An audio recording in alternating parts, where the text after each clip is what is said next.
명식품 미래기획단 얍 6기 수료식을 좀 진행하겠습니다. 다시 한번 인사드리겠습니다. 제가 처음에 이제 발대식 할 때도 3월 22일 날 인사를 드렸고요. 오늘 또 수료식까지 진행을 맡게 됐습니다. 오늘 진행을 맡게 된 MC 조환희입니다. 반갑습니다. 반갑습니다. 네, 자 오늘 수료식은 지난 1년 동안 우리 또 6기 활동을 우수하게 마친 회원님들을 또 축하하기 위해서 이 자리가 준비가 됐습니다. 2019년 야배 또 공식적인 마지막 행사라고 할 수 있는데요. 또 12월 연말인 만큼 올 한 해 또 식품 산업의 트렌드를 좀 되돌아보고 그리고 내년 2020년 트렌드를 전망해보는 시간을 가져볼까 합니다. 자, 그래서 첫 번째 시간은요. 현재 우리 좋은 상품 연구소장으로 활동하시고요. 그리고 공주대학교 외식상품학과의 외래 교수로 재직 중이신 우리 최낙삼 소장님을 좀 모셔서 특강으로 이 행사를 좀 먼저 시작하겠습니다. 큰 박수로 모시겠습니다. 어서 오십시오.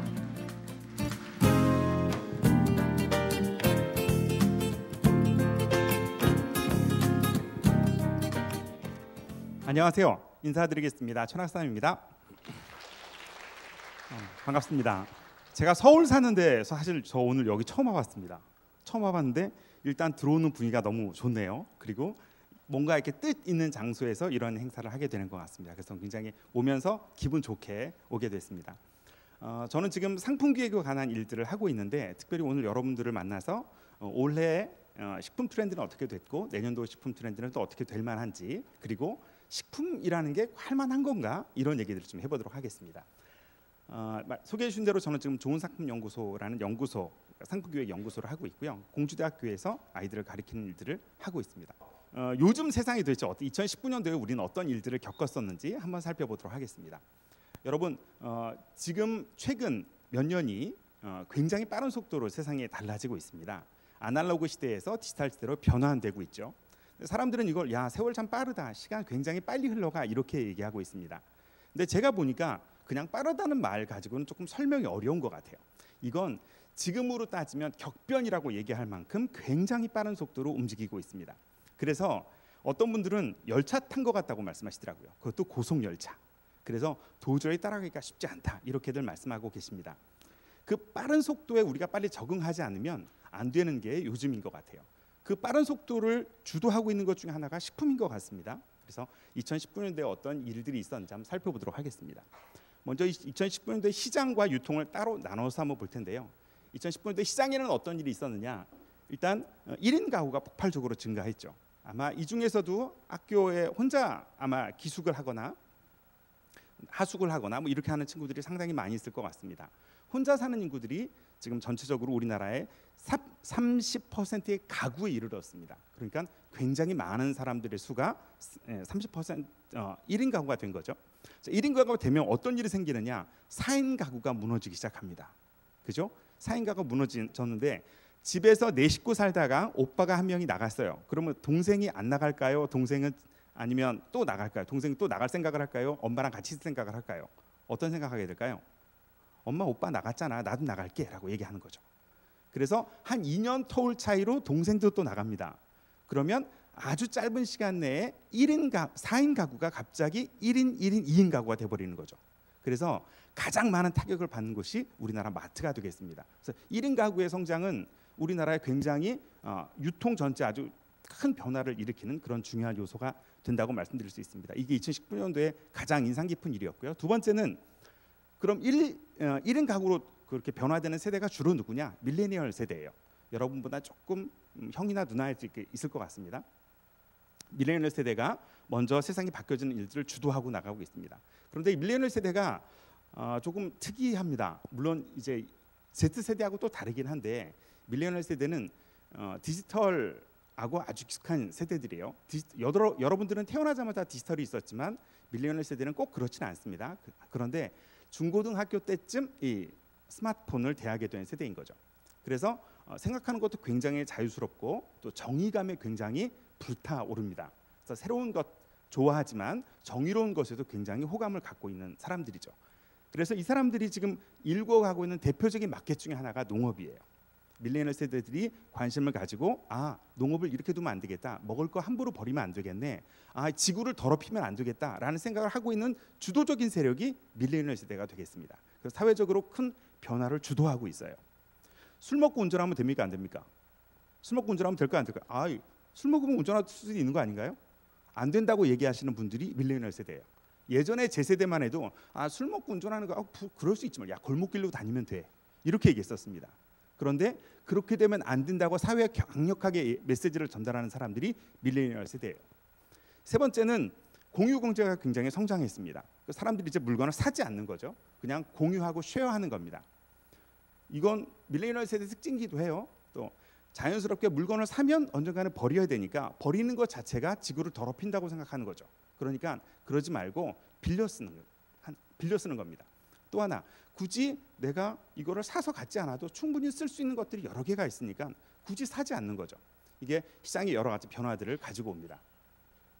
두 번째는 판매 채널, 유통이 어떻게 달라졌는지를 한번 보시죠. 여러 가지가 달라졌지만 그중에 제가 몇 가지만 뽑아왔습니다. 첫 번째는 옴니 채널이라고 합니다. O2O라고 처음에 시작했다가 지금은 O4O라는 말로 바뀌어졌습니다. 온라인 for 오프라인, 오프라인 for 온라인. 뭐가 무엇에 영향을 주는지 잘 모릅니다. 하지만 분명한 건 두 가지가 융합되어 있다는 거죠. 여러분들도 아마 온라인에서 물건 보시고 오프라인에서 사시는 거 아주 자연스러울 것 같습니다.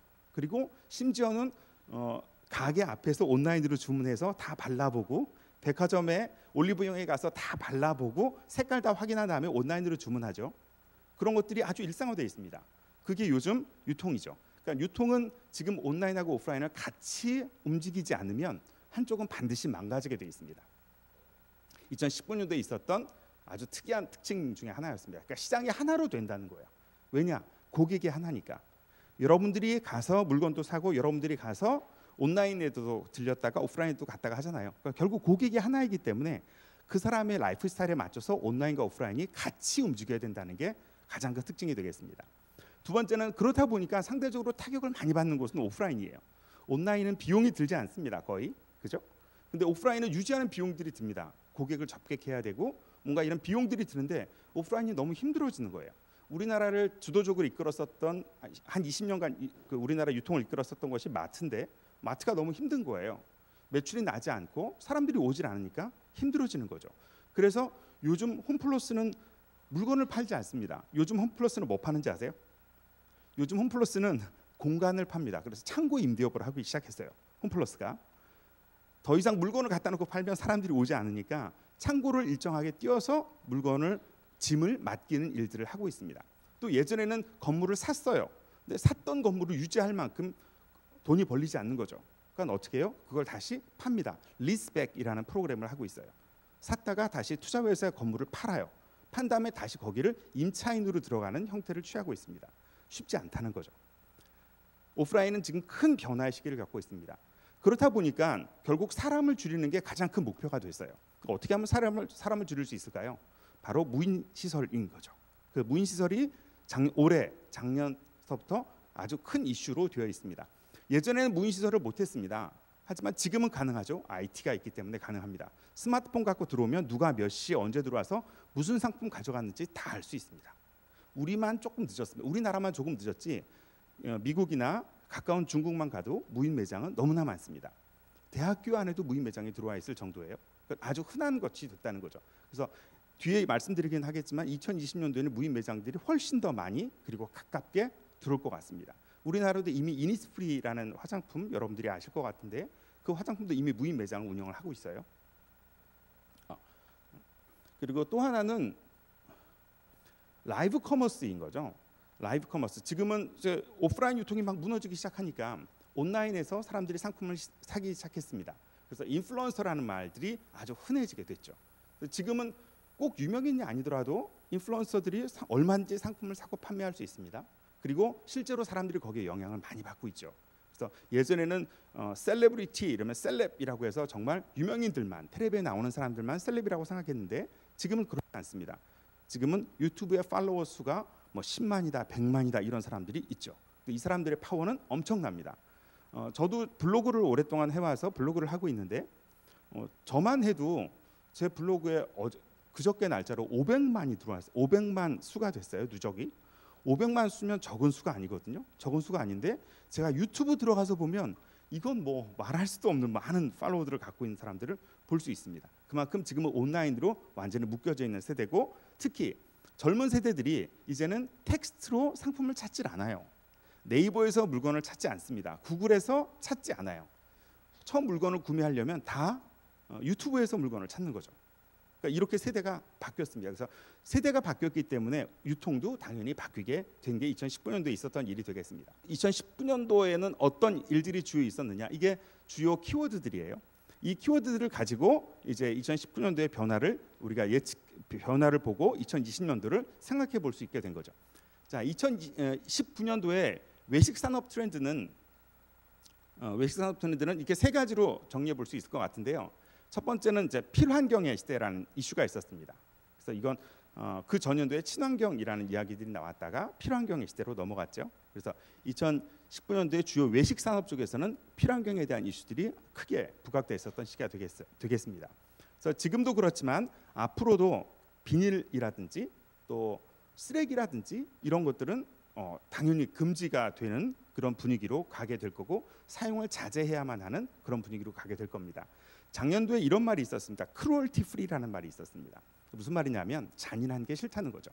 그래서 한때 우리나라에서 그 동물농장 뭐 이런 프로그램에서 동물들을 케어하고 이런 프로그램들이 굉장히 히트를 치고 주목을 많이 받았었는데 상대적으로 그러다 보니까 모피를 벗겨서 동물의 가죽을 벗겨서 뭔가 옷을 만드는 거 이런 것들을 이제 대기업들뿐만 아니라 글로벌 패션 회사들이 다 하지 않고 있습니다. 그게 잔인하다는 거죠. 쓰레기 없는 세상, 또 잔인함 없는 세상을 만들어 가자는 게 또 2019년도에 중요한 이슈였었습니다. 외식도 역시 비슷하게 그런 테마들이 이어져 왔죠. 왜냐하면 고객이 같으니까. 한 고객이 패션 쪽에서 똑같은 생각을 하고 그게 식품 쪽에도 똑같은 생각을 하는 거죠. 두 번째는 아까 말씀드린 푸드테크입니다. 공유 주방, 그다음에 뭐 어플리케이션을 통한 딜리버리 비즈니스 이런 것들이 점점 더 커져가고 있습니다. 외식에서는 아주 중요하죠. 지금은 꼭 매장이 없어도 좋은 아이디어만 있으면 충분히 공유 주방에서 상품 만들어서 판매할 수 있는 환경이 되어 있습니다. 세 번째는 SNS 감성 소비입니다. 아까 라이브 스트리밍하고 비슷한 톤이 되겠는데요. 이제는 사람들이 꼭 먹어야만 맛있다고 생각하지 않습니다. 그리고 꼭 먹으러만 가지 않습니다. 맛있는 집에 가는 이유가 사진 찍으러 가는 이유도 많습니다. 그죠? 꼭 맛이 없어도 상관없어요. 그래서 인스타그래머블이란 말을 우리가 흔히 하고 있습니다. 사진 찍을 만한지 안 한지예요. 그 음식이 맛있고 맛없는지는 가서 먹어봐야 아는 거고 일단 내가 거기를 갔다는 것 자체가 내가 인싸가 되는 거죠. 그죠? 유명한 곳 제가 가야 됩니다. 그리고 친구들끼리 먹으면 일단 무조건 손 못 대게 하고 사진부터 찍습니다. 이런 게 아주 우리에게 흔한 일상이 되어 있습니다. SNS로 감성을 소비하는 거죠. 직접 우리가 물건을 먹지 않아도 그 분위기를 가지고 충분히 맛있다고 느끼는 그런 상태가 되겠습니다.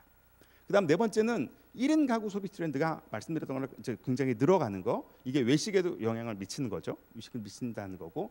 그러다 보니까 개인화된 그런 소비들을 하고 있습니다.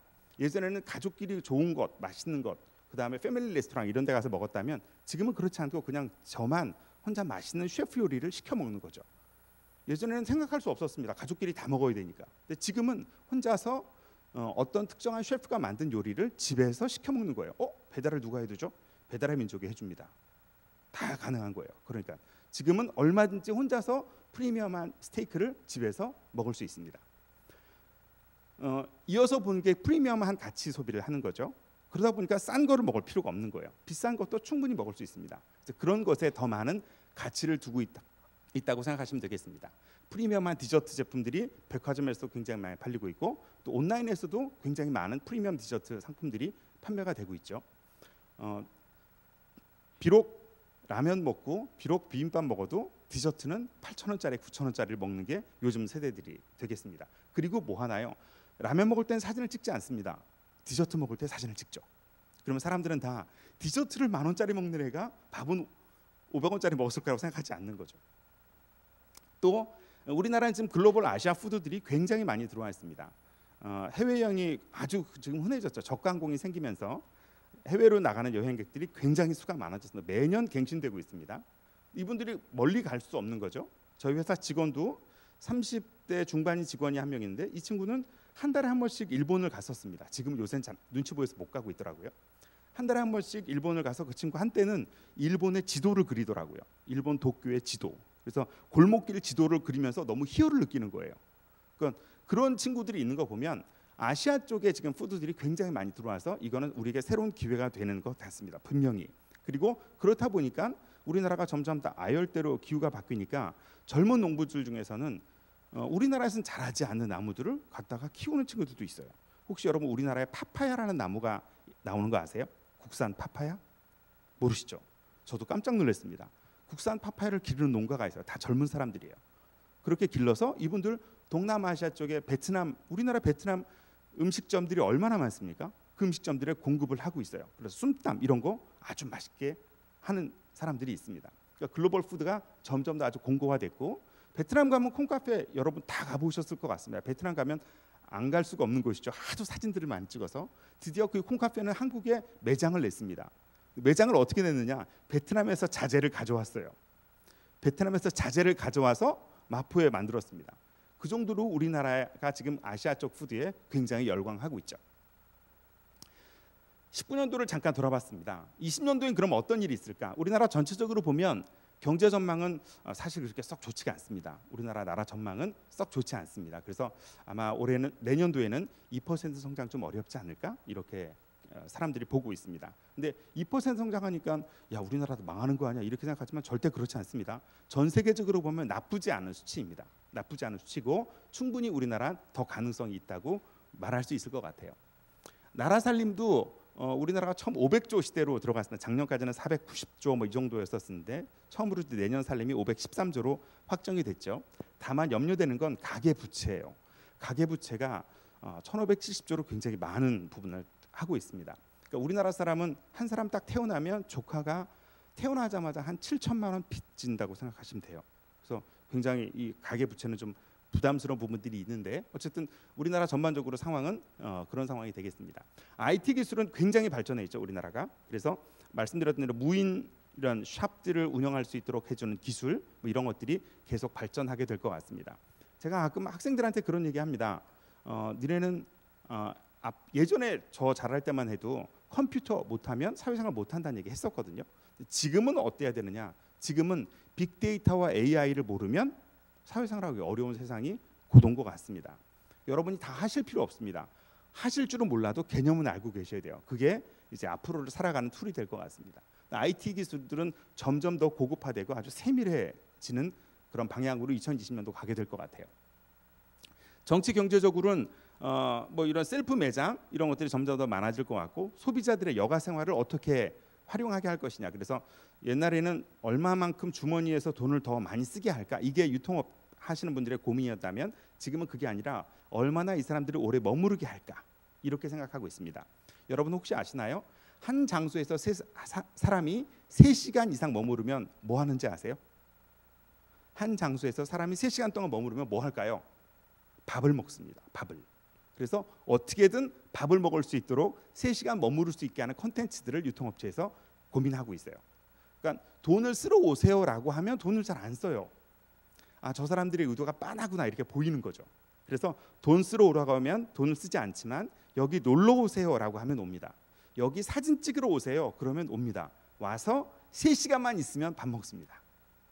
그런 콘텐츠들을 요즘 만들고 있는 거죠. 2020년대 식품업계는 그럼 어떻게 될까? 식품업계는 계속 점점 더 성장하고 있는 추세입니다. 그래서 우리나라 식품 출하도 90조 원을 넘어가고 있는 95조 원을 지금 넘어가고 있고요. 전 세계적으로도 점점 더 식품에 대한 수요는 늘어나고 있습니다. 특히 전자상거래 쪽에 아주 인기가 높습니다. 전자상거래가 새로운 채널로 각광받고 있으면서 계속 높아지고 있는데 온라인 쇼핑 채널 보시면 우리나라는 지금 전체 매출의 한 3분의 1 정도를 차지하고 있습니다. 30%가 넘어가는 제가 알기로는 우리나라가 세계적으로 유일합니다. 온라인으로 30% 이상을 구매하는 나라는 전 세계 아무도 없습니다. 전 세계 아무도 없어요. 우리나라가 특이합니다. 그럼 왜 우리나라만 이렇게 온라인 성장이 빠를까요? 다른 데도 다 온라인으로 구매를 하고 있습니다. 그런데 우리나라만 전체 마켓쉐어 전체 그 포션을 30%를 차지하고 있는데 이유를 보니까 우리나라 사람들이 이런 거 굉장히 잘 이용하는 것 같아요. 일단 우리나라는 기본적으로 택배가 완벽하게 되죠. 제가 전라도 장수라는 데를 컨설팅한 적이 있었는데 전라도 장수는 해발 한 700m 정도 됩니다. 그러니까 웬만한 산에 오르는 거하고 비슷한 느낌의 동네가 있는 거예요. 그런데 거기까지 매일 하루에 한 번씩 택배차가 옵니다. 그 정확한 장소에 택배를 내려주고 가시는 거죠. 그러니까 우리나라 택배가 너무너무 잘 돼 있는 거예요. 또 IT 기반한 인프라들이 굉장히 잘 돼 있고 우리나라 사람들 똑똑하잖아요. 그러니까 소프트웨어들이 굉장히 잘 개발되어 있습니다. 또 우리나라에서는 블랙 프라이데이나 광군제 이런 것들도 다 참여할 수 있죠. 해외 구매 다 가능합니다. 특히 우리나라는 이제 IT가 막 발전하기 시작했었던 1980년대 후반 90년대쯤에 청년이었었던 분들이 지금 5, 60대가 돼 있는 거예요. 그러니까 이분들이 IT에 접목되기 시작했습니다. 그래서 점점 더 빠른 속도로 우리나라는 IT가 커져 나가고 있는 것 같습니다. 또 특히 이제 B2C, 그러니까 B2B, B2C는 다 하지만 C2C 같은 플랫폼들 이런 것들이 개발되면서 또 사람들이 많이 운영하게 되면서 우리나라 사람들한테는 이 온라인이 점점 더 흔한 툴이 된 것 같아요. 왜 이 얘기를 드리느냐? 앞으로 여러분들이 뭔가 비즈니스를 계획하실 때 온라인을 모르시거나 온라인을 제외하시면 안 된다는 거죠. 저는 오프라인에서만 물건 팔 건데요. 그래도 온라인은 하셔야 됩니다. 그래도 온라인은 아셔야 되고 그래도 SNS를 통해서 여러분들의 상품을 어떻게 알릴지는 고민하고 계셔야 되는 중요한 이유가 되겠습니다. 왜? 특히 우리나라는 특히 30% 이상의 매출이 온라인에서 일어나고 있다는 거죠. 2020년도 트렌드를 잠깐 살펴보도록 하겠습니다. 2020년도 트렌드는 크게 이렇게 네 가지로 정리가 됩니다. 하나하나씩 한번 살펴보도록 할게요. 그럼 이 네 가지가 어떻게 해서 나왔나요, 도대체? 이 네 가지가 나온 배경은 이렇습니다. 2018년도와 19년도 거시환경 분석을 했더니 경제 환경에서는 사회적으로 공유경제 이런 것들이 얘기가 됐었고요. 그다음에 인구 통계적으로는 개인화된 현상들이 아주 눈에 띄게 높아졌었습니다. 말씀드렸던 부분이죠. 그리고 노인 가구들이 증가하고 1인 가구들이 확산되는 이 분위기가 그대로 우리의 트렌드에 영향을 미쳤습니다. 산업기술 측면에서는 푸드테크, 말씀드렸던 대로 이런 것들이 계속 이슈가 됐었고 유통환경에서는 고객들에 대한 새로운 니즈들이 생긴 거죠. 그러니까 결국 AI와 빅데이터가 해야 되는 일은 옛날 우리가 갖고 있었던 기억력이에요. 기억력.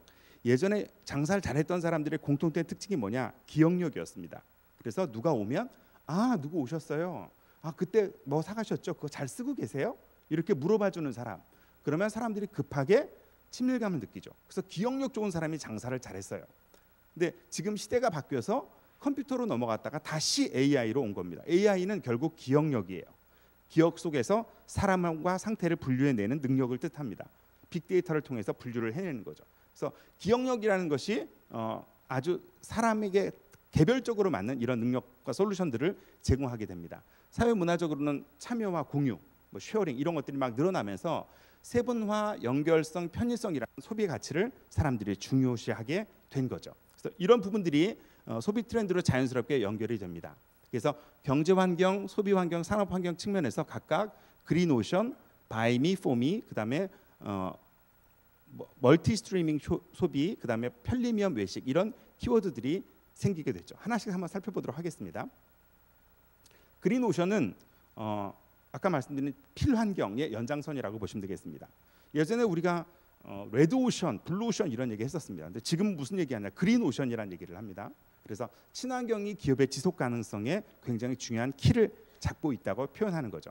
그래서 더 이상 지구가 망가지는 거, 더 이상 내가 먹고 버리는 거 이런 것들을 최소화하자는 새로운 운동들이 2020년도에 중요한 이슈로 떠오르고 있습니다. 결국 여기도 쓰레기를 줄이는 것에 대한 아이디어가 필요한 거예요. 그래서 제가 여러분께 한 가지 좀 추천해 본다면 쓰레기를 가지고 할 수 있는 거 그런 비즈니스를 한번 생각해 보시면 어떨까 하는 제안을 합니다. 그래서 예전에 사람들이 먹었는데 먹지 않는 거 혹은 예전에 먹었었는데 지금은 덜 먹거나 안 먹는 거 하나를 먹기 위해서 버려야 되는 것들 이런 것들을 가지고 새로운 상품들을 만드시는 건 지금 시대에 아주 잘 맞는 비즈니스 모델이라고 말씀드릴 수가 있겠습니다. 제가 식품업에 관심을 갖게 되면서 본 것 중에 하나가 적과라는 거예요. 적과의 기본적인 개념은 더 좋은 것들을 먹게 하기 위해서 상태 안 좋은 걸 떼어내는 작업들을 말합니다. 그죠? 그래서 우리 예전에는 배도 더 큰 배를 만들기 위해서 적과를 해냈어요. 그럼 적과해낸 것들을 다 어떻게 하느냐? 대부분 버립니다. 그런데 이 적과한 것을 그대로 살려둬서 혹은 이거에 새로운 상품 가치를 만들어서 상품을 개발할 수 있는 방법이 있다는 거죠. 그래서 그런 부분에 대한 신경을 쓰셔도 그런 부분에 대한 아이디어를 내셔서 상품 기획을 하셔도 굉장히 의미 있는 일들이 되지 않을까 생각이 됩니다. 세계 공유 경쟁이 점점 더 커져가고 있다는 거 보실 수가 있겠습니다. 두 번째는 바이미 폼인데요. 이거는 나를 위한 소비를 뜻합니다. 프리미엄 소비하고 아까 같은 말이 되겠죠. 그래서 나를 위한 소비가 점점 더 강해지고 또 잦아지고 빈도도 더 높아지는 그런 소비 트렌드가 2020년도에 될 것 같습니다. 그래서 다소 좀 비싸더라도 과감히 나를 위해선 투자를 하고 맛있는 걸 먹는 그런 사람들의 수가 점점 늘어난다는 얘기가 되겠습니다. 다음은 멀티 스트리밍 소비입니다. 이제는 오프라인 가서 그냥 누가 추천해서 먹는 게 아니라 온라인을 통해 SNS를 통해서 먹고 SNS를 통해서 소개받고 이런 것들에 대해 사람들이 관심을 가지고 그걸 먹겠다는 거죠. 그래서 맛있는 것을 소비하고 있는 상황을 공유하는 것, 이것이 SNS가 되겠습니다. 예전에는 사진 찍어서 올리는 게 흔하지 않았었던 일인데 지금은 아예 먹는 것을 생중계하는 그런 방송들이 있죠. 유튜브 보면서 혹시 여러분들은 그런 생각 안 해보셨나요? 야, 내가 왜 남 먹는 걸 이렇게 쳐다보고 있지? 그런 생각 해보신 적 없나요? 예전에 저 잘할 때만 해도 누가 제일 추접스럽다고 했느냐? 남 먹는 거 쳐다보는 사람이 제일 추접스럽다는 얘기 했었습니다. 먹는 거 쳐다보는 거. 어른들이 그랬거든요. 먹으면 야, 또 사람 쳐다보면 추접스럽게 뭐 달래는 거야? 뭐 이런 얘기 많이 했었는데 지금은 모든 프로그램들이 다 먹는 거고 우리는 그 먹는 걸 즐기고 있는 거죠. 남들이 먹는 걸 즐기는 세대가 됐습니다. 결국 보여주는 게 되게 중요하다는 거예요. 맛은 둘째, 실제로는 맛이 중요하거든요. 여러분 잘 아시겠지만 실제로 모든 음식 비즈니스는 맛이 제일입니다. 맛없으면 꽝이에요. 건강한 음식점들이 잘 안 됩니다. 왜 잘 안 될까요? 맛이 없어서 안 돼요. 결국 맛있게 만들어야 되거든요. 그런데 SNS상에서는 그렇지 않습니다. 예쁜 음식이 되는 거예요. 그래서 이 경계를 여러분이 잘 생각해 보셔야 될 것 같습니다. 다음은 편리미엄입니다. 전 이 말 굉장히 잘 만들었다고 생각해요. 김난도 교수님 강의를 들으면서 교수님 이 단어를 굉장히 잘 만드셨는데 라는 생각이 들었습니다. 편리한 것이 프리미엄이라는 거예요. 예전에는 비싼 거, 럭셔리한 것이 프리미엄이라고 생각했었는데 그렇지 않다는 겁니다. 뭐가 프리미엄이냐? 편리한 게 프리미엄인 거예요. 럭셔리한 건 우리가 만들기 좀 어렵습니다. 여러분들이 가지고 있는 자원이나 자산이 많지 않기 때문에 럭셔리하게 만들기는 어렵습니다. 하지만 우린 아이디어가 있으니까 편리하게는 만들 수 있겠죠. 그죠? 편리하게 만들면 그걸 프리미엄하게 판매할 수 있다는 겁니다. 그게 2020년대 아주 중요한 서비스가 되겠습니다. 그래서 비대면 서비스가 점점 더 많아지고 프리미엄한 재료, 서비스 이런 것들이 점점 더 높아지고 수요가 더 많이 창출되는 그런 시기가 2020년도가 될 것 같습니다.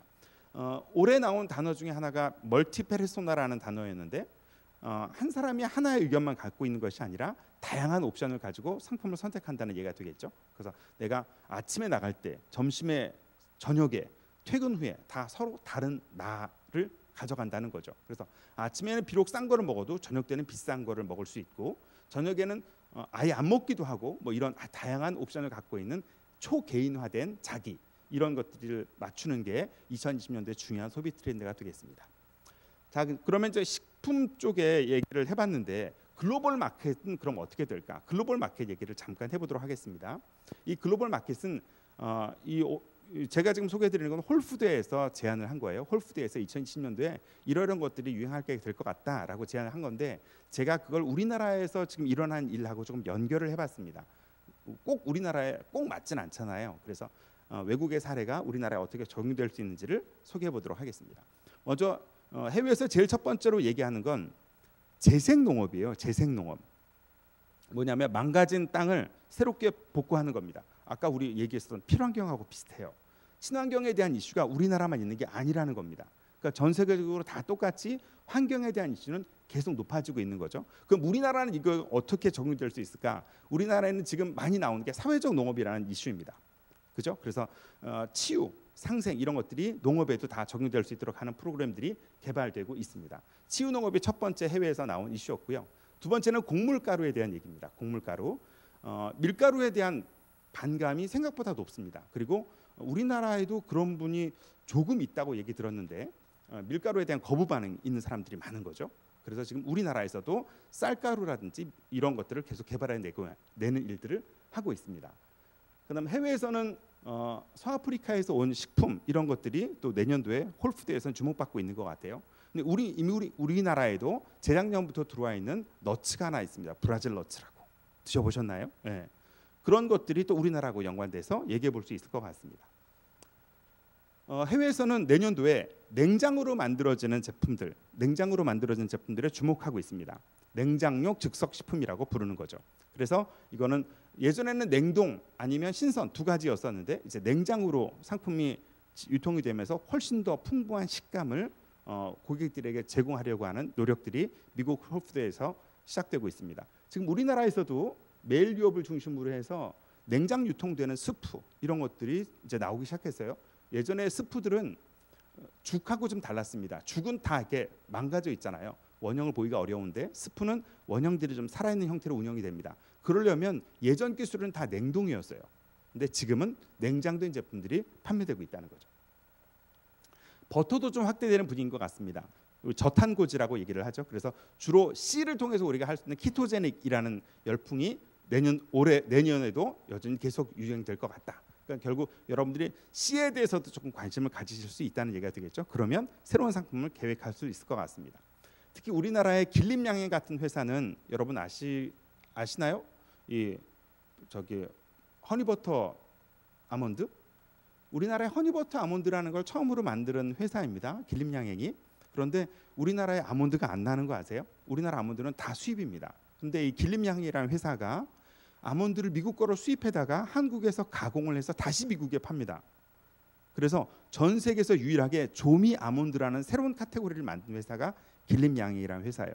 결국 아이디어인 거죠. 남의 상품 가져다가 우리 아이디어를 버무려서 다시 해외로 수출하는. 그래서 여러분 명동에 가보시면 중국 사람들이 중국 유코족들이 우리나라에 와서 빼놓지 않고 사는 것 중에 하나가 대표적인 품목이 바로 허니버터 아몬드가 되겠습니다.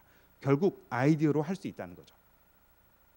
해외에서는 키즈 메뉴를 새롭게 재발견하는 얘기들도 많이 나오고 있습니다. 근데 우리나라에선 이걸 발효로 뭔가 바꿔낼 수 있지 않을까 생각이 돼서 2020년도에는 발효 제품들도 상당히 많이 선보이게 될 것 같습니다. 또 설탕에 대한 다양화도 많이 시도가 되고 있어요. 설탕에 대한 다양화도. 그래서 그냥 일반적인 설탕 말고 새로운 단 것에 대한 니즈들이 계속 높아지고 있는 것도 볼 수 있을 것 같습니다. 그래서 국내에서는 이걸 어떻게 풀어볼까? 사실 여러분 우리나라에서 굉장히 단 과일 중에 하나가 배입니다. 배. 근데 우리나라에서 배가 잘 안 팔려요. 배는 요즘 누가 먹느냐? 요즘 배 누가 먹는지 아세요? 요즘 배는 귀신만 먹습니다. 무슨 말일까요? 제사할 때밖에 안 먹는 거예요. 일반적으로는 안 먹어요. 배를. 근데 배가 굉장히 달거든요. 뭐 이런 새로운 우리 것을 가지고 글로벌 비즈니스를 할 수 있는 기회들이 있을 것 같습니다. 또 양주에 대한 니즈들도 있는데 사람들이 이제 독한 술을 원하지 않죠. 독한 술을 원하지 않아서 우리나라에서도 독한 술이 아닌 다른 종류의 술 이런 술들에 대한 얘기들이 나오고 있는데 대체 양주에 대한 니즈들도 계속 많아지는 것 같습니다. 이런 게 이제 새로운 식품 트렌드라고 보여줄 수 있겠고요. 왼쪽에 지금 보시는 건 김나두 교수님이 얘기했었던 20개 우리나라 트렌드, 10개의 우리나라 트렌드가 되겠습니다. 제가 이걸 지금 다 말씀드릴 수는 없고 여기에서 연결되어 있는 단어들을 몇 가지 제가 뽑아왔습니다. 그래서 여기 나와 있는 건 그냥 책 보시면 여기 나와 있는 건 책 보시면 될 것 같아요. 책 나와 있는 건 보시면 될 것 같은데 이 얘기는 아무도 하지 않으니까 저는 오늘 이 얘기를 좀 해보도록 하겠습니다. 김난두 교수님 얘기한 건 10개 소비 트렌드인데 이 소비 트렌드가 식품하고는 어떻게 연결될까? 일단 멀티페르소나는 올해 내년 굉장히 다양한 콜라보를 한번 생각해 보시면 좋을 것 같습니다. 여러분이 아이디어만 가지시면 콜라보 충분히 할 수 있습니다. 뭐 곱하기 뭐 이렇게 되는 거죠. 두 번째 라스트 피드 이코노미는 포장식과 힙한 포장에 신경을 쓰시면 좋을 것 같습니다. 그래서 여러분이 앞으로 기획하는 상품, 여러분이 회사를 들어가시든지 새로운 상품을 기획하시든지 포장에 대한 아이디어를 충분히 내시고 포장을 예쁘게가 아닙니다. 힙하게 하셔야 됩니다. 힙하게. 포장을 힙하게 하셔서 포장하시면 충분히 라스트 피드 이코노미를 완성할 수 있을 것 같습니다.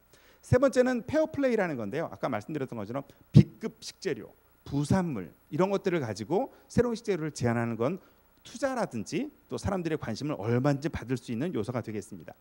그다음 스트리밍 라이프는 1인 미디어를 활용한 홍보 여러분 충분히 하실 수 있죠. 그리고 아마 지금도 여기 계신 분들 중에서도 1인 유튜브를 하시는 분들이 여러 분 계실 것 같습니다. 그런 활동들을 통해서 뭔가 식품하고 연결할 수 있는 음들이 있을 것 같아요. 다음은 초개인화된 기술은 간편한 프리미엄식으로 식품 쪽에도 연결 코드를 가질 수 있을 것 같고요. 팬슈머라고 하는 것, 이거 적극적인 관여를 하는 팬, 소비자 이런 것들을 뜻하는데 역시 앞서 말씀드렸던 유튜브나 블로그를 통해서 소통 채널을 확보하면 충분히 우리하고도 식품하고도 연결 전장을 만들어 나갈 수 있을 것 같습니다. 다음은 특화 생존입니다. 아주 니치하게 가자는 거죠. 초개인화라는 말씀을 제가 드렸는데 그 초개인화를 이렇게 얘기해 볼 수 있습니다. 특화하는 거죠. 그러니까 전문화된 식품, 전문화된 편의식품이나 식품 고수로 여러분들을 세팅해 볼 수 있을 것 같습니다. 그러면 이렇게 아까 말씀드린 동남아의 베트남 음식 뭐 이런 거 가지고도 충분히 새로운 마켓을 만들어낼 수 있는 거죠. 58세대라고 있습니다. 청년처럼 사는 세대들, Old People with Active Life라고 얘기하는 58세대인데 이 58세대는 이분들이 주로 가는 곳이 이 로컬푸드 마켓이에요. 직거래 마켓이고. 그러니까 이분들을 상대로 새로운 유통 채널을 만들어 나갈 수 있다는 거죠. 내년도에 우리나라 로컬푸드에 굉장히 많은 돈을 국가가 투자하기로 약속했습니다. 그래서 충분히 가능성이 있고 여러분이 조금만 아이디어를 내면 힙한 포장으로 새로운 비즈니스 모델을 충분히 만들어낼 수 있을 것 같아요.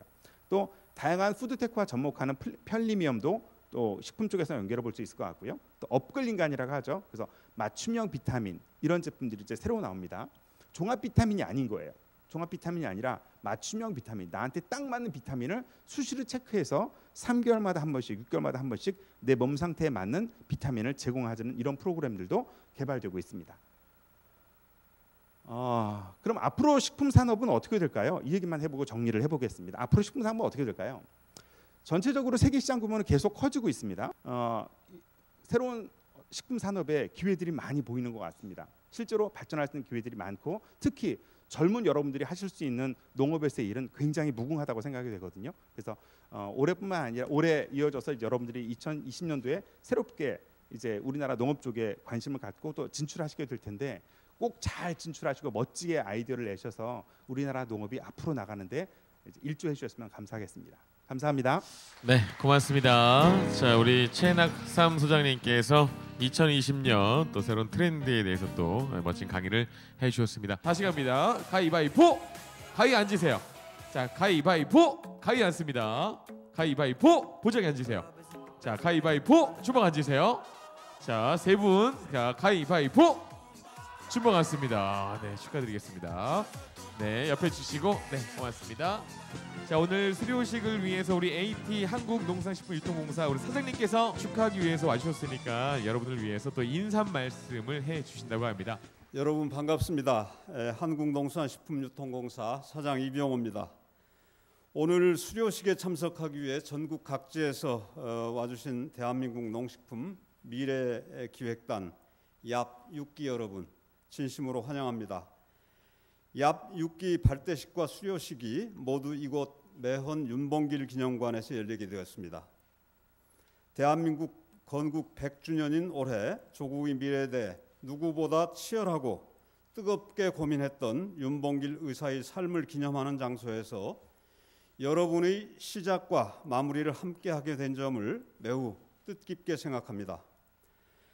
대한민국 농식품 미래기획단 얍이 탄생한 지도 어느덧 만으로 5년이 지났습니다.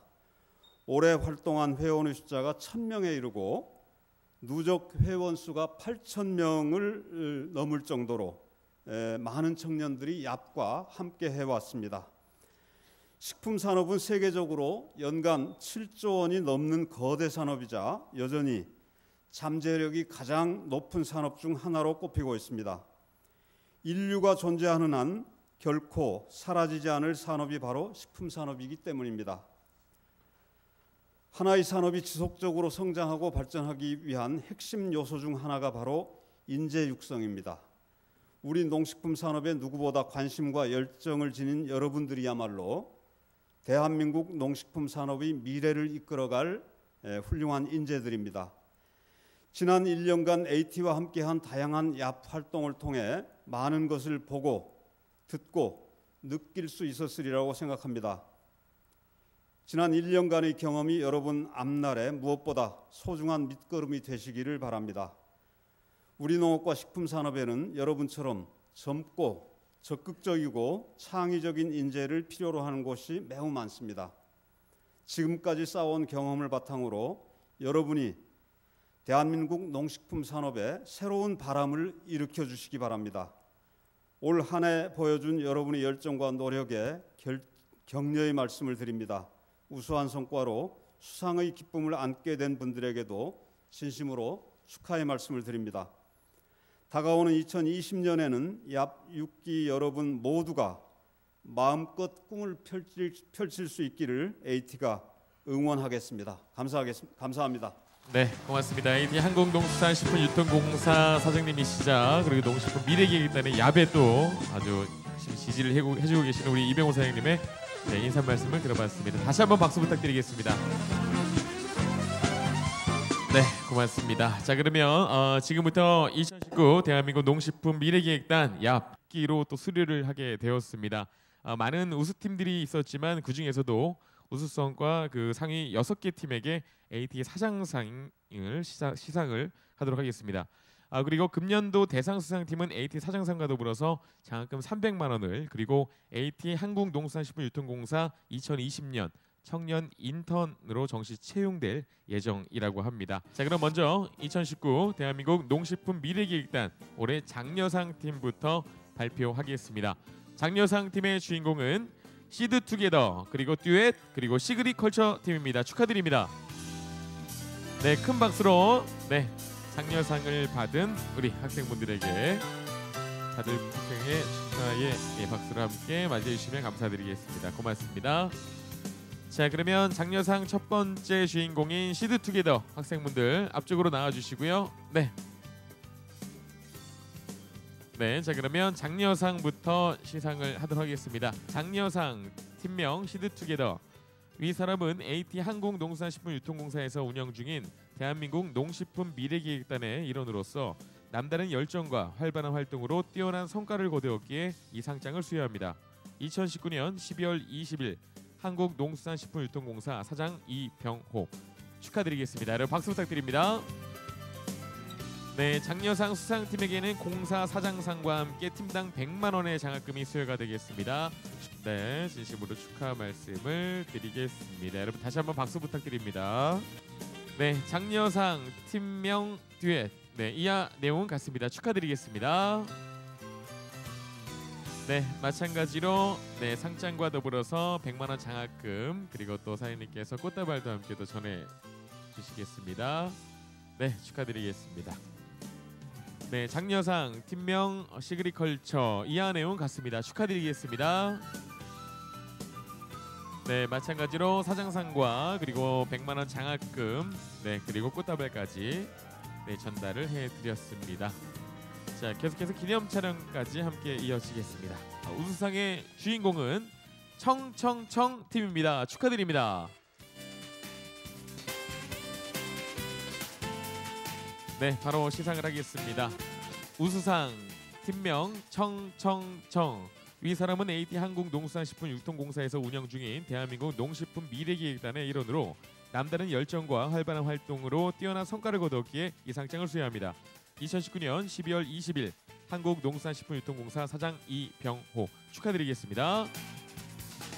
자, 상장과 더불어서 장학금이 180만 원이 제공이 되고요. 최우수상은 극한 직yap팀입니다. 축하드립니다. 네, 축하드리겠습니다. 자, 바로 상장을 전달하겠습니다. 네, 최우수상 극한 직yap팀. 네, 위 사람은 AT 한국농수산식품유통공사에서 운영 중인 대한민국 농식품 미래기획단의 일원으로 남다른 열정과 활발한 활동으로 뛰어난 성과를 거두었기에 이 상장을 수여합니다. 2019년 12월 20일 한국농수산식품유통공사 사장 이병호 축하드리겠습니다. 네, 이어서 기념 촬영 우리 사장님과 함께 하겠습니다. 이어서 이제 마지막으로 오늘의 주인공 바로 대상을 발표하도록 하겠습니다. 2019 대한민국 농식품 미래기획단 얍 제6기 대상팀은 농띵이 팀입니다. 축하드립니다. 네, 정말 많은 팀 가운데 또 최고의 자리 대상의 영예를 가져가게 됐습니다. 네, 대상 팀명 농띵이 박보경, 송기현, 이성민. 위 사람은 AT 한국농수산식품유통공사에서 운영 중인 대한민국 농식품 미래기획단의 일원으로 남다른 열정과 활발한 활동으로 뛰어난 성과를 거두었기에 이 상장을 수여합니다. 2019년 12월 20일 한국농수산식품유통공사 사장 이병호 축하드리겠습니다. 네, 대상팀에게는 사장상과 더불어서 300만 원의 장학금이 수여가 되고요. 그리고 2020년도 AT 한국농수산식품유통공사 청년 인턴에 채용되는 기회까지 함께 획득을 하셨습니다. 다시 한번 우리 대상팀에게 축하의 박수도 함께 좀 보내주세요. 네, 자 계속해서 오늘 입상하신 모든 분들과 함께 단체 기념 촬영 한번 진행하겠습니다. 사장님과 함께 또 6기로서 또 대상을 받은 또 분들이 어떻게 또 활동을 하셨는지에 대한 이야기를 좀 나누는 시간을 가질 텐데요. 올해 야부로 선정이 된 우리 농띵이 팀에서 지금부터 1년 동안 활동한 내용과 그리고 느낀 점에 대한 발표를 해 주신다고 합니다. 우리 농띵이 팀, 네, 박수로 한번 모셔보겠습니다. 네, 나와주시고요. 저희 이번 얍 6기 농띵이 발표 시작하겠습니다. 먼저 저희 농띵이는 식물생명과학 전공 선후배 사이로 만들어서 팀을 이루었습니다. 그리고 이제 저희 농띵이의 팀의 이름의 기원은 농식품과 영어 단어 띵킹을 합친 두 가지 합쳐서 농식품의 생각을 더하다라는 뜻으로 이름을 농띵이로 지었습니다. 그러면 이제 저희가 한 해 동안 활동했던 내역과 그리고 마지막 2차 최종 발표였던 컨테스트에 대해서 발표를 시작하겠습니다.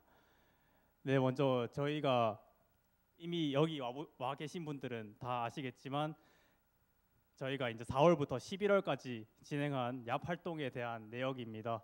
저희는 이제 기업 탐방 25회, 전통시장 21회, 박람회 및 전시회 22회, 축제 22회, 그리고 주간 브리핑, 홍보 활동, 프로젝트를 포함한 저희가 이름 지은 농띵이 생각 총 31회, 그렇게 해서 총 175개의 블로그 포스팅을 완료하였습니다.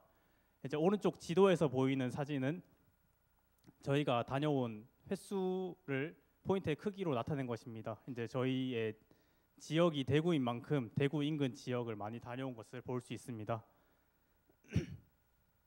네, 먼저 월별 미션입니다. 월별 미션은 4월부터 11월까지 8개월간의 긴 여정이었습니다. 4월 식품 명인, 5월 얍슐랭, 6월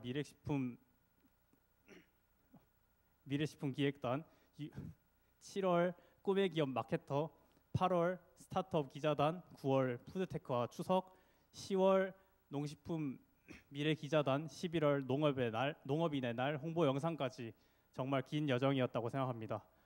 네, 먼저 저희가 가장 뜻깊었던 활동인 8월 미션을 예시로 들어 설명드리겠습니다. 네, 8월 미션의 주제는 국내외 푸드테크 스타트업 조사, 푸드테크 기업 광고 영상 제작이었는데요. 이제 저희는 월별 미션을 시작할 때 처음에 회의를 먼저 거칩니다. 이제 월별 미션 내용을 확인한 후 저희만의 원칙을 따른 미션의 진행 방향을 결정합니다. 그 원칙의 첫 번째는 바로 적합성, 두 번째는 독창성, 세 번째는 기업 지역입니다. 저희가 이제 월별 미션에 맞는 적합한 기업을 선정하고 남들이 잘 하지 않고 다른 팀들이 관심을 가지지 않을 주제, 저희만의 독립적인 주제를 가질 수 있도록 독창적인 주제를 선정하며 저희 지역인 대구 경북의 발전을 위해서 대구 경북 지역을 기반으로 한 기업을 주로 선정하였습니다. 두 번째는 이제 기업 선정 및 자료 조사입니다. 저희의 많은 회의를 거쳐서 미션 목적에 적합한 업체를 선정하고 다양한 방법을 통하여 그 기업에 대해 조사를 한 후 기업의 견학 전 간단한 사전 설문지를 먼저 작성한 후 기업을 컨택하게 됩니다. 그리고 이제 저희는 카드 뉴스도 따로 만들었고 다 만든 이후 주위 지인들에게 저희 영상과 카드 뉴스를 보여주면서 이제 피드백 받을 것들이 있는지 확인도 한번 했습니다. 네, 다음은 기업 탐방입니다.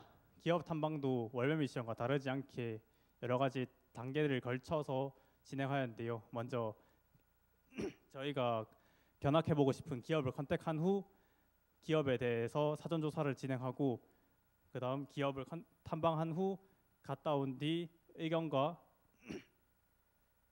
의견들을 종합하고 피드백을 받으며 마지막 블로그를 포스팅을 하고 기업 탐방으로 끝이 나는 게 아닌 기업 탐방에서 배운 내용을 응용까지 하는 단계를 거쳤습니다. 이제 월별 미션과 마찬가지로 원칙은 첫 번째 먼저 해당 기업 및 기관을 조사하는 거였습니다. 기업 탐방 도중 저희가 모르는 부분이 많기 때문에 저희가 먼저 조사를 한 뒤 어느 정도 기업에 대한 전반적인 이해를 한 후 기업을 견학하여 조금 더 편안하게 기업 탐방을 할 수 있었습니다. 두 번째는 사전 설문지입니다. 저희가 포스팅을 할 때 필요한 내용들을 먼저 준비해 간 후 질문하여 저희의 포스팅에 활용하도록 하였습니다. 세 번째는 열심히 듣고 꼼꼼히 기록하였습니다. 식품 공장의 경우 내부 설비 등은 촬영이 어려워 저희가 그저 설명 들은 것만으로 포스팅을 했어야 했는데 저희가 이제 메모와 녹음을 통하여 꼼꼼하게 기록하여서 포스팅을 원활하게 하였습니다. 마지막은 배운 내용을 랩 활동에 응용하였습니다. 이 점은 이제 뒤에 예시를 가져왔습니다. 7월에 저희가 다녀온 메일 유업입니다. 식품 공장의 경우 소수의 인원으로 견학이 힘들어서 저희는 저희 학교 교내 농업 동아리인 사계절 농업 동아리를 활용하여 인원들을 모집한 후 컨택을 하였습니다. 컨택을 하여 저희가 모은 인원들과 함께 메일 유업을 가서 기업의 소개 및 홍보 영상 그리고 생산 라인 견학을 하고 저희가 미리 준비한 사전 설문지를 이용하여 인터뷰를 하여 저희의 포스팅을 활용하였습니다. 이제 마지막으로 저희가 기업 탐방을 갔다 오고 끝이 아닌 활용 측면에서 7월 미션이었던 꿈의 농식품 마케터에서 저희의 이제 메일 유업에 바리스타 룰스를 수출한 전략을 한번 제시하였습니다. 두 번째는 국립종자원입니다. 저희의 기업이 식물생명인 만큼 저희 기업에 관련된 국가기관을 컨택하였으며 국립종자원에서 국립종자원의 업무 및 소개 홍보 시간을 가지고 국립종자원 내부를 견학하면서 저희의 더 넓은 견해를 더 넓힐 수 있었습니다. 마지막으로 이제 저희가 다녀온 후 저희 전공을 기반한 기관인 만큼 졸업 후 진로 결정에도 활용하고 마지막으로 아이디어 제안 배경으로도 활용하였습니다. 네, 다음 진행으로 넘기겠습니다. 네, 다음은 정책 체험 부분입니다. 정책 체험은 크게 시장, 박람회, 그리고 축제로 나누어서 설명드리도록 하겠습니다. 먼저 재래시장, 전통시장의 경우에는 탐방에 앞서서 저희는 전통시장 통통이라는 웹사이트를 통해서 저희가 탐방하고자 하는 시장이 어느 정도 규모인지 또 특별하게 좀 주된 품목이 어떤 것들인지 또 어떤 시설들이 갖추어져 있는지 등 해당 사전 조사를 통해서 시장에 대해서 미리 조사를 하고 탐방을 갔습니다. 또한 직거래 판매장 정보는 바로정보라는 웹사이트를 통해서 얻을 수 있었습니다. 그렇게 사전 조사를 마친 뒤 직접 시장에 나가서는 사전 조사를 통해서 해당 시장만의 독특한 점을 잘 떠올리면서 그 부분을 집중해서 견학하였습니다. 예를 들어 대구 농수산물 도매시장의 경우에는 다른 시장들에 대해서는 잘 보기 힘든 경매 현장을 볼 수 있기 때문에 그런 측면을 가장 중점적으로 견학하였습니다. 포스팅의 경우에도 저희가 중점적으로 견학했던 사항들을 가장 잘 담고자 노력하였는데요. 사전조사 내용과 현장 견학을 하면서 얻었던 자료들을 모두 종합적으로 정리해서 사전 설명, 현장 견학, 그리고 느낌점 순으로 포스팅을 진행하였습니다. 다음으로는 박람회입니다. 박람회의 경우 해당 지역의 가장 큰 컨벤션 센터에서 진행되는 경우가 대다수입니다. 대구의 경우에는 엑스코에서 대부분이 진행되기 때문에 저희는 그 홈페이지에서 행사 일정을 참고해서 어떻게 박람회를 탐방할 것인지를 매달 정하였습니다. 대부분의 박람회에서 사전 신청자에 한해서만 운영되는 체험 프로그램들이 있기 때문에 저희 농땡이 팀은 현장 참가보다는 사전 신청을 통해서 사전 신청자들에게만 제공되는 특별한 체험 프로그램을 최대한 활용할 수 있도록 하였습니다. 제7회 대구 도시농업 박람회의 경우 사전 신청자들에 한해서 옥수수 따기 체험을 할 수 있었는데요. 저희는 미리 사전 신청을 했기 때문에 직접 가서 옥수수를 따보고 그러한 내용을 포스팅에 충분히 활용할 수 있었습니다. 네, 포스팅 부분에서는 박람회에서 제공하는 공식적인 팜플렛과 공식 홈페이지 내용을 참고로 해서 정확한 내용을 담고자 노력하였습니다. 또 여기서 끝마치는 게 아니라 해당 박람회와 관련된 산업 혹은 분야를 저희가 다양한 매체를 통해서 더 조사한 뒤에 그것들을 덧붙여서 정리함으로써 학습적인 내용도 담고자 하였습니다. 다음은 축제입니다. 축제는 지역 매거진 혹은 지역 디지털 매체에서 다양한 정보들을 제공하고 있는데요. 그래서 특별히 인터넷 기사를 통해서만 이렇게 알려진 축제들이 꽤 있었습니다. 그래서 그러한 축제들의 경우에는 저희가 지역 인터넷 기사를 참고해서 전년도와는 올해 어떻게 달라지는지 또 어디서 개최되는지 그런 것들을 잘 파악을 해서 다녀왔고요. 축제의 경우에는 박람회와 시장에 비해서 정말 다양한 부스들이 운영되고 있어서 특히 체험 프로그램을 많이 활용할 수 있었습니다. 체험 프로그램이 다른 저희 얍 회원들뿐만 아니라 저희 블로그를 방문하는 일반인들에게는 굉장히 좀 관심사가 되는 부분이기 때문에 저희는 축제에 있어서는 최대한 할 수 있는 것들은 많이 참여를 해서 생생한 경험을 담고자 하였습니다. 네, 다음은 프로젝트 활동입니다. 저희는 총 2차례의 프로젝트 활동을 진행하였는데요. 그중 9월 달에 진행한 내일의 먹거리 식용곤충이라는 제목으로 진행했던 프로젝트를 예시로 설명드리도록 하겠습니다. 9월에 프로젝트 활동의 경우 앞서 그 성암 인섹트를 다녀와서 기획하게 된 프로젝트 활동입니다. 성암 인섹트를 다녀오고 나서 저희가 이제 스타트업 기업에 있어서 가장 어려운 점이 홍보구나라는 거를 깨닫고 그러한 부분에 있어서 저희가 도움이 줄 게 없을까라는 고민에서 출발하게 되었습니다. 그래서 유동인구가 많은 학교 축제를 기회로 삼아서 그 축제에서 부스를 학생회를 통해서 신청을 한 뒤에 식용곤충과 성암 인섹트에 대해서 홍보 활동을 진행해 보았습니다. 준비 과정에서는 식용곤충을 홍보할 수 있는 자료와 해당 회사의 팜플렛을 준비하였고요. 얍 활동에 대한 팜플렛도 미리 신청을 해서 교부받은 뒤에 함께 전달하였습니다. 실행 단계에서는 저희는 식용곤충이 워낙 좀 잘 알려지지도 않고 아직까지는 인식 개선이 많이 필요한 분야이기 때문에 이러한 인식 개선 활동을 함께 진행하였습니다. 또한 해당 기업에서 판매되고 있는 액상 형태의 굼벵이 수치 해소제를 상품으로 제공함으로써 직접 방문자들이 먹어보고 생각보다 굼벵이지만 괜찮네 라는 그런 긍정적인 인식을 가질 수 있도록 유도하였습니다. 그 후에는 해당 방문객들을 대상으로 피드백과 인식조사를 진행하였습니다. 네, 다음은 아이디어 제안입니다. 저희 이 아이디어는 9월에 제시한 감씨앗을 이용한 고령화 식품인데요. 앞서 저희가 기업 탐방은 저희 진로에도 활용을 했다고 했는데 이 진로와 아이디어 제안에도 활용을 했다고 했는데 이게 그 예가 될 수 있을 것 같습니다. 저희가 국립종자원을 다녀온 후에 씨앗을 좀 더 활용할 수 있는 방안 혹은 아이디어를 한번 제시해보자 라고 해서 제안하게 된 내용입니다. 감씨앗을 저희는 아이디어를 제안할 때 단순히 참신한 아이디어를 제공하는 것에 그치는 것이 아니라 저희가 학교에서 들었던 수업 내용 그리고 다양한 논문 자료를 활용해서 좀 더 구체적이고 실현 가능성 있는 아이디어를 제시하고자 노력하였습니다.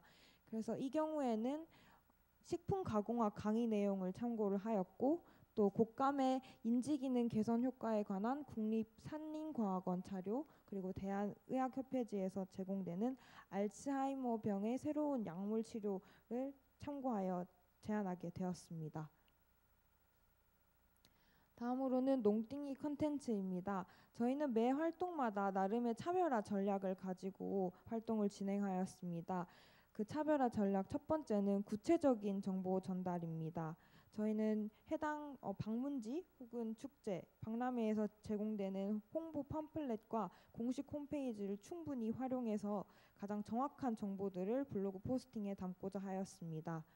또 두 번째로는 의견 제시 및 개선 방안 도출입니다. 저희는 매 포스팅마다 가장 하단에 농띵이 생각 더하기라는 란을 만들어서 방문했던 장소 혹은 박람회를 다녀와서 배웠던 점, 느낀 점 혹은 아쉬웠던 점을 제시하면서 이렇게 개선되면 더 좋을 것 같다라는 나름의 개선 방안을 도출하는 공간을 마련해서 운영하였습니다. 또 세 번째로는 심화학습으로 연결하고자 하였습니다.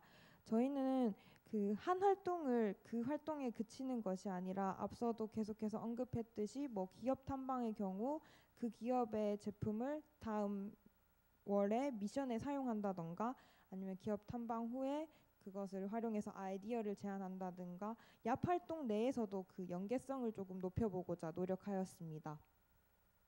두 번째로는 저희 자체 컨텐츠입니다. 농띵 어워드라는 자체 컨텐츠를 제작해서 활용을 하였는데요. 상반기와 하반기로 나누어서 박람회 전시회 부문, 축제 부문, 시장 부문 세 가지로 나누어서 베스트 3를 저희 자체적으로 선정한 후에 선정 이유와 간략한 소개를 게시하였습니다.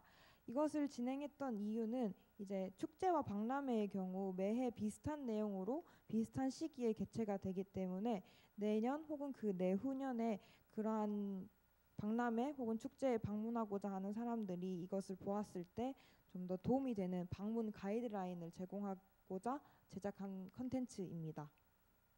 다음으로는 저희가 2차 평가 때 제시했던 팔로미 콘테스트에 대해서 말씀드리겠습니다. 콘테스트의 경우에는 저희가 2차 평가 때 농식품과 관련된 정책 아이디어로서 제시했던 아이디어입니다. 팔로미라고 언어 유희를 활용해서 소규모 농식품 업체의 팔로 개척에 앞장서겠다는 의미를 담았습니다. 먼저 소개에 앞서 아이디어가 나오게 된 제안 배경에 대해서 말씀드리겠습니다. 이 페이지에 보시면 저희가 올 한 해 얍 활동을 하면서 다녀왔던 기업들의 제품입니다. 혹시 분류해 놓은 양쪽의 차이가 보이시나요? 바로 기업체의 규모인데요. 저희가 다양한 농식품 기업을 방문하면서 중소기업도 각자의 개성과 강점을 갖고 있음에도 주위에서는 쉽게 접근할 수 없다는 점이 있었습니다. 따라서 농식품 기업체가 직면한 문제가 뭐가 있을까 저희 팀원들과 함께 고민해 보았습니다. 네, 먼저 첫 번째로는 팔로 개척의 어려움입니다. 중소기업, 스타트업의 경우 품질과 가격에서 모두 훌륭한 제품이 많음에도 그 첫 팔로 개척이 어려워 업계 정착과 기업 유지에 어려움을 겪고 있음을 알 수 있었습니다.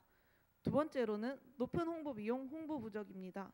전문적인 시스템을 갖춘 대기업과 달리 기술력에 대한 의존도가 높은 중소기업의 경우에는 브랜드에 대한 인지도의 부족 그리고 마케팅 비용에 대한 부담으로 많은 애로사항을 겪고 있는 것을 알 수 있었습니다. 따라서 저희는 이 문제를 해결할 아이디어를 제시하고자 하였습니다. 네, 바로 꿈이 현실로 팔로미 컨테스트입니다.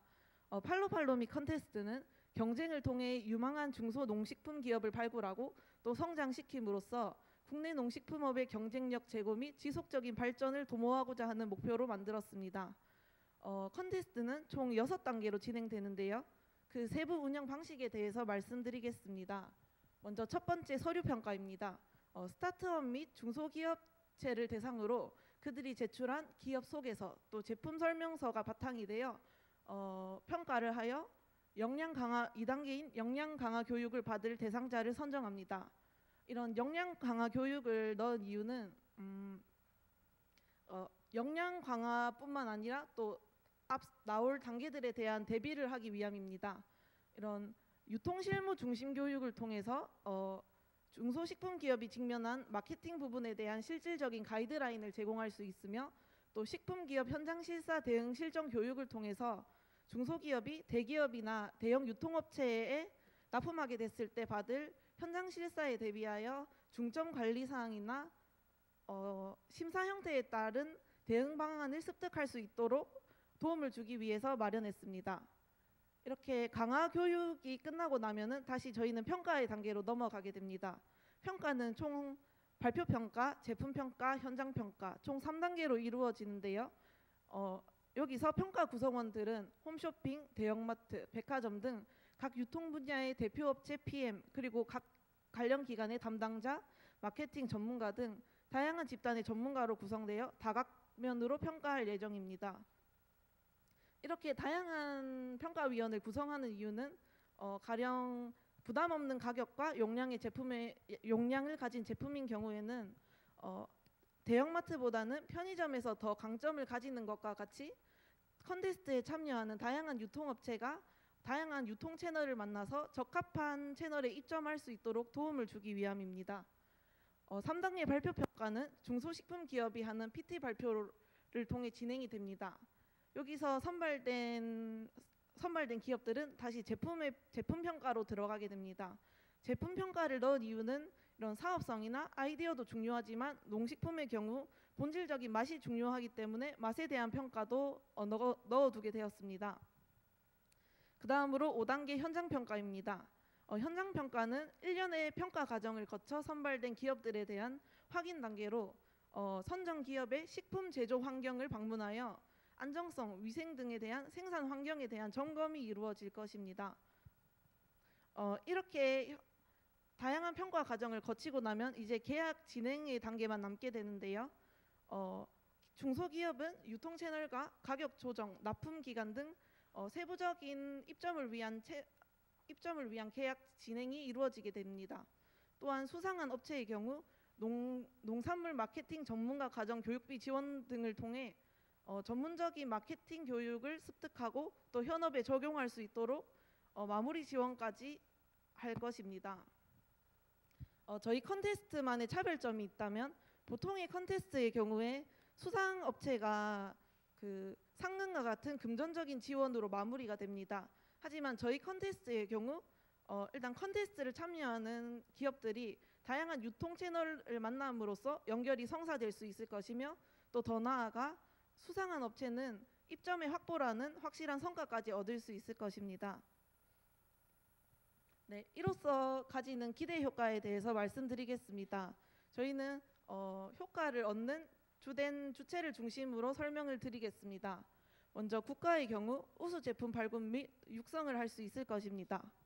또한 두 번째로 유통업체의 경우 신선하고 품질 경쟁력이 좋은 중소식품 기업을 입점시킴으로써 상품에 대한 차별성 및 다양성을 확보할 수 있을 것입니다. 또 이와 더불어 유통업체가 중소기업과 상생하고 협력함으로써 좋은 이미지를 소비자들에게 인식시킴으로써 브랜드 이미지 향상 효과도 얻을 수 있습니다. 세 번째로 소비자의 선택권 확대입니다. 활발한 물자 이동이 진행되면서 이제 주위의 마트를 가면은 보편적으로 편하게 상품을 살 수 있습니다. 하지만 비슷한 상품만이 존재하는데요. 따라서 저희 컨테스트를 통해 다양한 대형 유통업체를 통해 입점한 중소식품 기업들의 상품을 살 수 있게 됨으로써 소비자 선택권의 확대까지 할 수 있을 것입니다. 마지막으로 중소식품 기업에서의 효과입니다.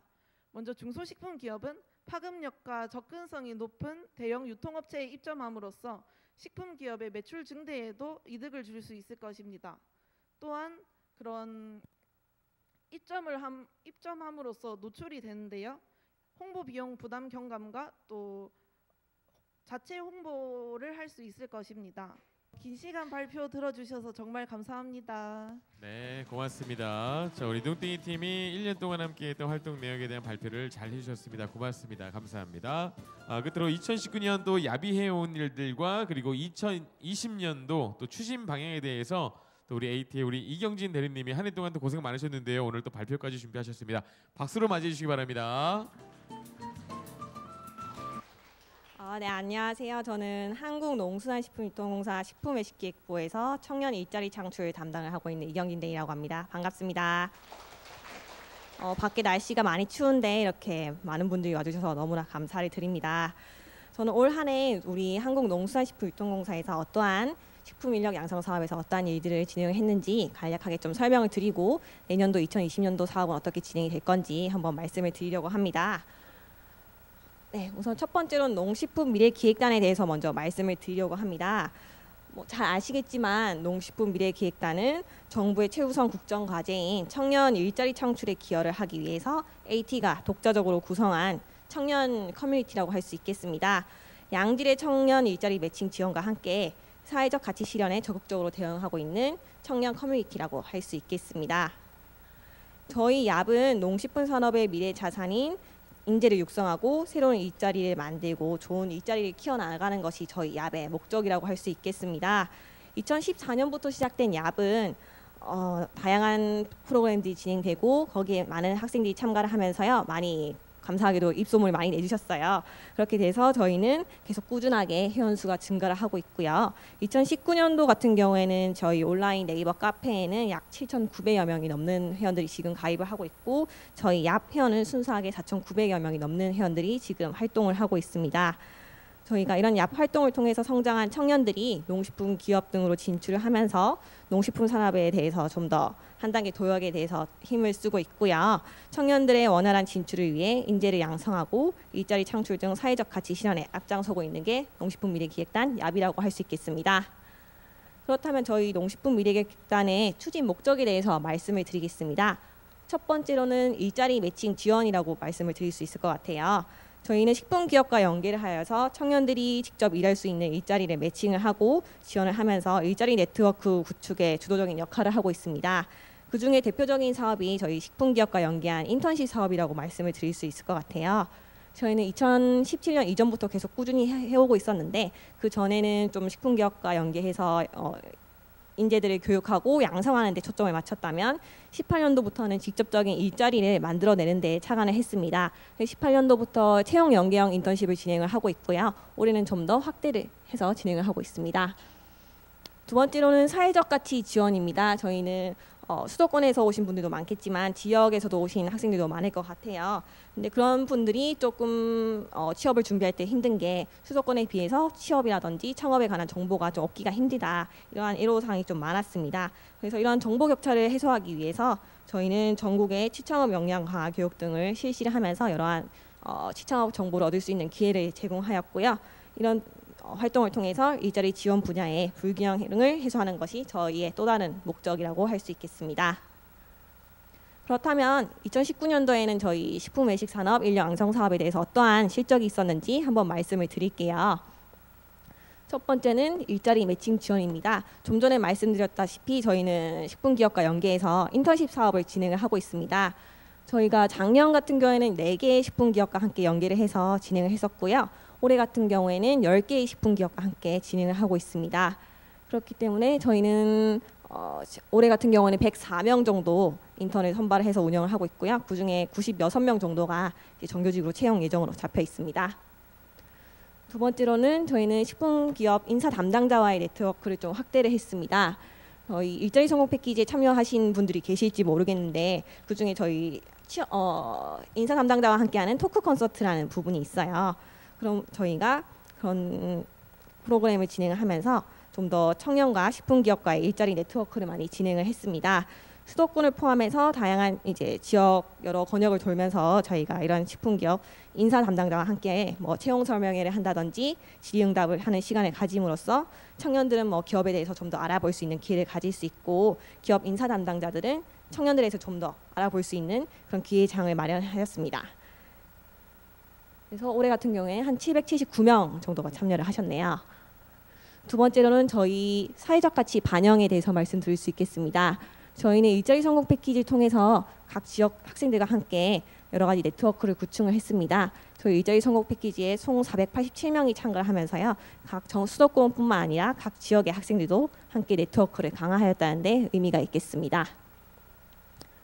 그리고 저희 AT 본사뿐만 아니라 지역본부와 연계를 해서 한번 식품기업 탐방을 가보신 야피원분들 계실 거예요. 그래서 저희는 그런 꼭 식품 대기업뿐만 아니라 그 지역에 소재하고 있는 강소식품기업과 연계를 해서 그 지역에 있는 식품기업을 방문을 해보고 그 회사는 어떤 일을 하고 있는지 이 회사에 들어가려면 어떻게 할 수 있는지에 대해서 그런 기회장을 마련을 하였습니다. 그리고 저희는 유튜브에 보시면 저희 얍 유튜브 채널이 있어요. 거기 보시면 저희가 농식품 분야에 이제 좀 청년 창업가라든지 전문가분들이 강연하신 부분을 동영상 촬영을 해서 저희가 업로드를 하고 있습니다. 그래서 저희가 올해 초 같은 경우에 뭐 쿠켓 대표라든지 식신 대표님들 모셔서 진행을 한 것도 있고요. 지금 유튜브에 올라가 있으니까 좀 많이 좀 봐주세요. 네.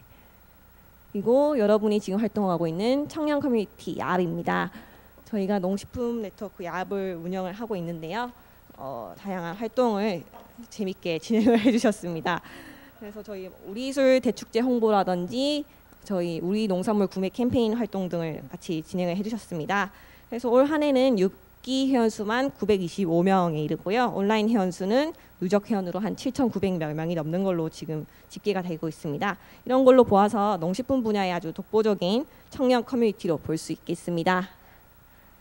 그리고 팀별 미션을 부여를 하게 되면서 농식품 산업에 대해서 좀 더 탐구할 수 있는 기회를 제공했는데요. HMR, 농식품 창업벤처, 농식품 정책기획 등 농식품 아이디어를 발굴하고 청년들끼리 공유할 수 있는 기회를 가지게 되었습니다. 올 한 해에만 거의 7,960건이 포스팅되는 수를 이루었습니다. 그렇다면은 내년 한 해는 어떻게 저희가 식품 산업이 진행이 될지 한번 말씀을 드리려고 합니다. 우선 첫 번째로는 주요 식품 기업과 연계를 확대 추진하겠습니다. 저희 식품 기업과 함께하는 인턴십 같은 경우에는 올해는 100명을 대상으로 저희가 인턴십을 진행을 했는데요. 내년에는 200명으로 확대를 할 예정입니다. 그만큼 식품 기업이 더 많은 청년들을 채용할 수 있도록 저희 AT가 지원을 하겠습니다. 그리고 네이버 약카페에 더욱더 다양한 정보를 제공할 예정인데요. 특히 취업 준비생이 많은 분들이 많다 보니까 좀 더 취업에 관련된 정보를 많이 제공을 할 예정입니다. 저희가 곧 네이버 약카페에는 자기소개서 첨삭 서비스 등을 제공을 할 예정이고 다양한 취업 정보 콘텐츠를 확산하는 데 노력할 예정입니다. 올 한 해 되게 숨가쁘게 6기를 많이 달려오셨는데요. 올 한 해 많은 것을 배우고 가셨으리라고 생각을 합니다. 앞으로 여러분들의 앞길에 건승 기원하겠습니다. 감사합니다. 네, 자, IT 우리 이경진 대리님이 아주 소개를 잘해주셨어요. 다시 한번 박수 좀 보내주세요. 한 해 동안 정말 또 고생하셨으니까 고맙습니다. 자, 이렇게 해서 이제 또 여러분들과 함께 또 3월 20일부터 시작됐던 이제 발대식을 시작으로 이제 수료식까지 이제 모든 일정이 마무리가 됐습니다. 올 한 해 이제 얼마 안 남았죠. 연말 즐겁게 보내시고 또 2020년에도 여러분들이 원하시는 꿈 다 이루시길 바라겠고요. 앞으로 우리 또 AT도 많이 응원해 주시고 내년에도 우리 또 얍 7기 분들이 또 새롭게 시작을 합니다. 또 주변에 여러분들 후배분들 많이 있잖아요. 후배분들도 여러분들이 했던 아주 값진 경험할 수 있도록 많은 홍보도 부탁드리겠습니다. 이상으로 함께한 6기 수료식 행사를 모두 마치겠습니다. 여러분 고맙습니다. 감사합니다.